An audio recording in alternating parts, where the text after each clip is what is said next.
Okay. All right. Welcome to the Public Works Committee, and we'll call this meeting to order and ask Ms. Burrows to please call roll. Commissioner Lovett. Mayor Pro Tem Bryant. Here. Commissioner Elliott. Here. Commissioner Madrid. Here. Mr. Porter. Mr. Jones. Mr. Martin. Here. Mr. Petty. Here. You have a quorum. Okay, thank you. Okay, we'll move down to number 3, which is approval of the minutes for May the 26th. I'll entertain a motion to approve. Okay, we do have a motion. Do we have a second? Second. Okay, all those in favor signify by saying aye. Aye. Aye. Same with those opposed. Motion carries. Okay, we'll go to presentation of the FEMA floodplain model with Mr. Howalt. And Mr. Howalt, are you on the phone?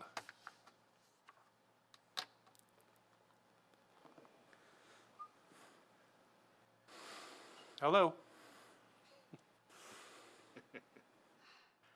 Well, let's move down to number 5, and we'll come back to him. How that be? Okay, we'll go to discussion regarding upcoming residential paving projects with Clint Bunch. Well, thank you, Commissioner. It's that time again for residential paving. We've got a new fiscal year starting up in July. We have $350,000 that we're going to carry over from this year's budget and put it into this next year. So we'll have a total of $700,000 for residential paving in the 4 districts in town. As you all recall, we have a new robotics program that's up on the screen right now that will be assessing each roadway in each district and kind of making a determination what roads need to be repaved, what roads need to be chip sealed. What I'm needing from this committee is from each one of your districts, I need about 5 or 6 road projects that you or your constituents think might need to be addressed at this time, probably from worst to best case scenario. What we'll do is we'll take that information in my department, we'll go through the robotics program, we'll assess the needs, and we'll pick at least one project from each district, and we'll do some residential paving in that on the worst road. Some of the other roads that you may feel need to be addressed, we'll probably, if they deem necessary to be repaired, we'll probably do the chip seal repair on some of those that are not as much need for repair as for a maintenance program. So by the next meeting, I need a list from each one of you, and you may get with your constituents and anybody that's been calling in, and just give me a list of what you guys think is the worst problems in your districts. Okay. Is there any questions about the robotics project? I think we've already did a presentation on it before and how it outlines each street in town. Mr. Stephen, he drove the whole roadways network in Clovis and got all this information compiled. We can go back and we can look at photos of each street. We can look at the pavement criteria of each street. We can look at the pothole areas, the cracks, and we can assess the best roads that need to be repaired. Okay, great. That's a great program. Stephen, have you got anything to add? No, sir, I do not. Okay. All right. We will reach out to maybe our fellow commissioners and get them on board and let them help us maybe, look throughout our districts and see what roads, need to be taken care of, addressed. Yep, and if we have that list by the next meeting, then I'll start to work on, compounding all the information we have, and I'll come back with you with a recommendation of what streets in each district will be repaved and what other ones may need to be chip sealed in-house. Okay, sounds good. Does anybody have any questions for Mr. Bunch? I was going to ask you, the red means that that you have problems with them? Yeah, there's different gradings, and Stephen may be able to pull it up closer, I'm not sure. There's 5 different numbers that they're assessed by, 5 being the worst and 1 being the best. So a lot of those areas you see that are in red are they're considered a 5, and those are some of the worst areas. Looks like my whole district is a 5. A lot of the town is, yes.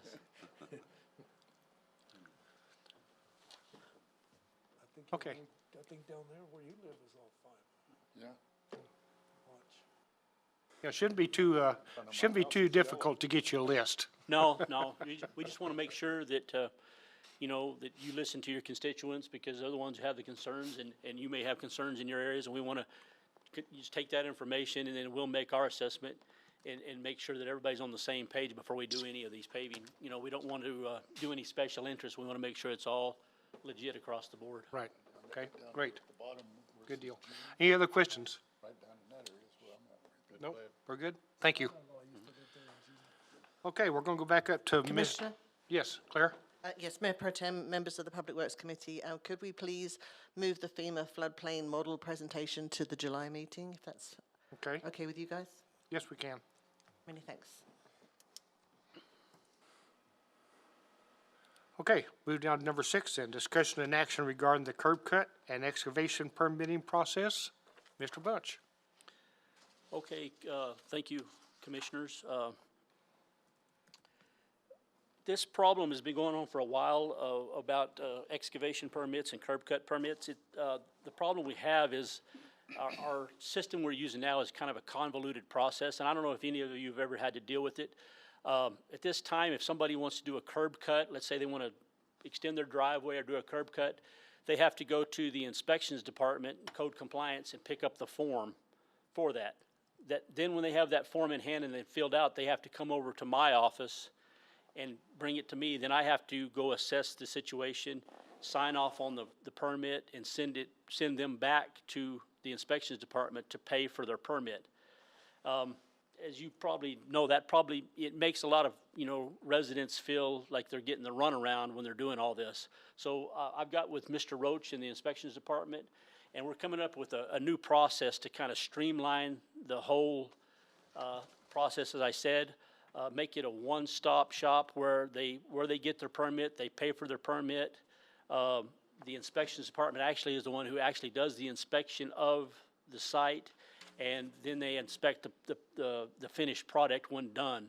Mr. Roach is on board. He's come up with a new application that I believe he passed out to you. If you look at it, you can read it and see some of the new verbiage that's in there. One of the things that we had a problem with, and we still have a problem with, is anytime somebody does a curb cut permit, they go in there and they think they can knock the back of the curb off and use the existing flow line. It happens just about every time we have one, because it saves money. They don't have to pour as much concrete.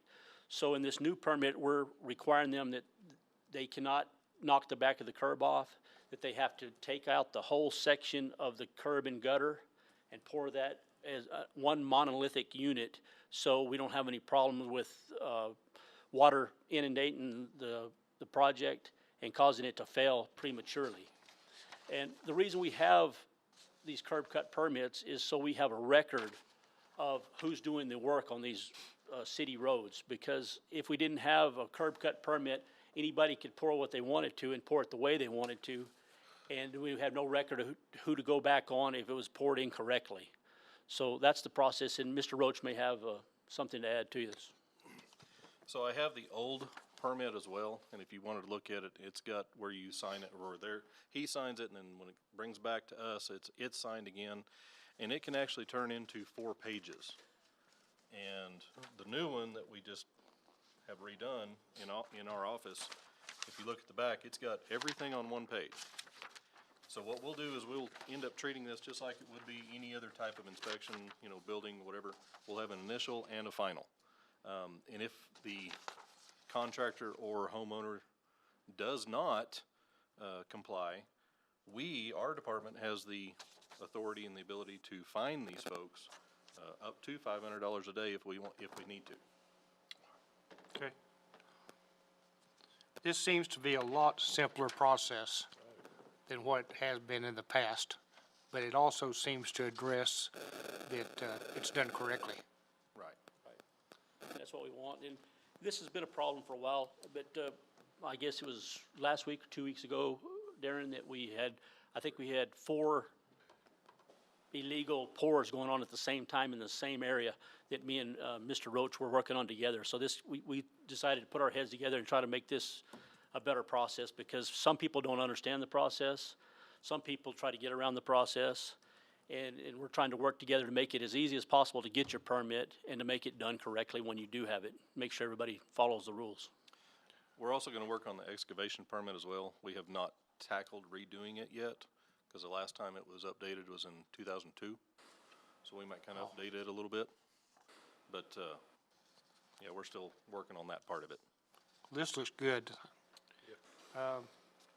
You know, and I think probably one reason that a lot of people try to get around it is because of the paperwork that's involved and having to go back and forth between different offices to get, you know, things approved and then pay for it, and just the time it takes. So I think this is gonna make things a lot simpler and just a lot better for everybody. Any questions? Sounds good. Okay, this is an action item, so it does need to be approved by this committee. So we do need a motion to approve. Make a motion, we go ahead and approve. Second? Okay, we do have a motion, we do have a second. I believe the second was made by Commissioner Elliott. Motion was made by, who made the motion? Oh, okay, Commissioner Madrid. Okay, all those in favor signify by saying aye. Aye. Any opposed? Okay, motion carries. Thank you. Okay, move down to number 7, update on current projects. Going to the city update. Is Mr. Howalt back on the phone? Yes, sir, I am on. Okay, And so I guess the biggest update that I want to provide you guys is that we have, on the Martin Luther King Jr. project, we have now scheduled a public meeting.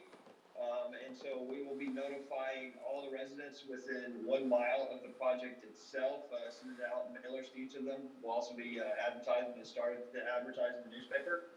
And the meeting is scheduled for July the 7th, and it's going to be hosted at Roy Walker Recreation Center. And so it made an opportunity for us to present the project to the citizens and be able to provide them any or provide feedback on any questions that they may have. That's the biggest update that I have for you today. I apologize, I'm not sure what happened to our consultants. They received the link today, so I'll get with them following this meeting, and we'll get that rescheduled, as Ms. Burrow said, for the next meeting. That I'm happy to answer any questions that you may have. okay, any questions for Mr. Howalt? No? Okay, thank you. And as he said, that open meeting will be, I believe, at Roy Walker at 6:30 on July the 7th for Martin Luther King. Mr. Bunch, have you got anything to add? Just a couple of projects that are going on. Monday of this week, Kay Barnett started the intersection project over by your establishment. It's 7th and Thornton there. As I well know. Yes, yes. You may or may not remember, that project consists of regrading that intersection and concreting the whole intersection to increase better water flow through that area. And also, we're putting in new electrical conduit for our traffic signals, so whenever we do have funds available, we will put a new traffic signal at that intersection also, and we'll already be prepared for that at that time. Another thing is, yesterday we had the pre-con meeting for the next phase of the reuse system. Kay Barnett was awarded that job, and they'll be, I don't know exactly when they'll be starting that. Mr. Howalt may still be on the phone. He may be able to let you know when they're actually going to start the process. But that's going to be from the water tank all the way to the golf course is the next phase. So they're working on that right now. Good. Thank you, Mr. Bunch. And we definitely had the pre-con for that yesterday. And Kay Barnett, we issued those received actually yesterday as well. So their pipe actually isn't scheduled to come in until mid-July, but they're going to go ahead and start with the field work, working on potholing where the other utilities are that we can avoid those conflicts. And another discussion that we had during the pre-construction meeting was actually the closure and how we're going to proceed with the traffic control. And so what they have proposed is to close Thornton between basically 21st Street there at also headquarters, all the way to Llano Estacado at one time, That'll allow them to, it of course will be open to local traffic that need to access the homes, but that'll allow them to go ahead and get all that piping installed and then come back and pave it in a more efficient manner without having to have traffic on top of them. They would expect that actual work to last, like I said, start in mid-July and last until about the end of August. For that particular phase of the project, and then of course they would have to do the jack and bore underneath Yano and then move north to the North Thornton there, and then eventually heading east down Wall Heights. But just wanted to let the board know that the plan is to close Thornton for that length of time, and that way the traveling public gets used to that and adjust to it rather than consistently changing the traffic control out there. So happy to answer any questions on that project. Okay. Any questions? No? Okay, thank you, Mr. Walt. Mr. Bunch, you have anything else? That's it for right now. Nope. I have to reach out to K Barnett's doing a really good job over there. They're early and they're all day throughout the heat, and they're doing a good job. They're on it. So appreciate the work. Okay. Mr. King is not here with Clovis Municipal Schools, so we will move past that and hopefully have an update in July. We will go for the good of the order. Does anybody have anything else they need to bring up or visit about? Nope. Okay. Next meeting date and time is going to be 8:30, July 28th, right here. And I guess we are adjourned.